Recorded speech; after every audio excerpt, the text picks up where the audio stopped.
কোটা সংস্কার আন্দোলন চলাকালে বিক্ষোভকারীদের হাতে সেদিন পানির বোতল তুলে দিচ্ছিলেন মীর মাহফুজুর রহমান মুগ্ধ। টি-শার্টের হাতা দিয়ে টিয়ার গ্যাসে জ্বলতে থাকা চোখ মুছতে মুছতেই পানি নিয়ে ছুটে যাচ্ছিলেন সবার কাছে। কিন্তু এর মাত্র 15 মিনিটের মাথায় ঢাকায় দুপুরের উত্তাপে বিশ্রাম নেওয়ার সময় একটি বুলেট তার কপালে এসে বিঁধে শহীদ হন বিশ্ববিদ্যালয় শিক্ষার্থী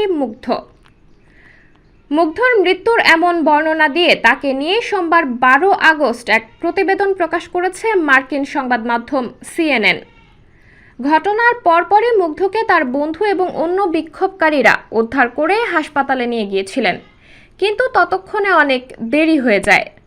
মুগ্ধর যমজ ভাই মীর মাহবুবুর রহমান স্নিগ্ধ CNN-কে বলেন, আমি শুধু তাকে জড়িয়ে ধরেছিলাম এবং কান্নায় ভেঙে পড়ি।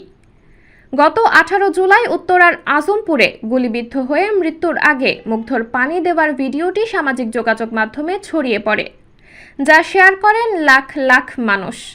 এই ভিডিও ন্যায় বিচারের আহ্বান জানিয়ে আরও বেশি মানুষকে রাস্তায় নেমে আসতে উৎসাহিত করে। স্থানীয় মিডিয়া এবং বিভিন্ন সংস্থার বিশ্লেষণের উদ্ধৃতি দিয়ে CNN জানিয়েছে, বাংলাদেশের সরকারি চাকরিতে কোটা সংস্কার নিয়ে শান্তিপূর্ণ বিক্ষোভ এক পর্যায়ে দীর্ঘদিনের প্রধানমন্ত্রী শেখ হাসিনাকে ক্ষমতাচ্যুত করার আন্দোলনে রূপান্তরিত হয়, যার ফলে সৃষ্ট সহিংসতা এবং সংঘর্ষে অন্তত 300 মানুষের প্রাণহানি হয়েছে। সাবরিনা জলিল, সবার কথা।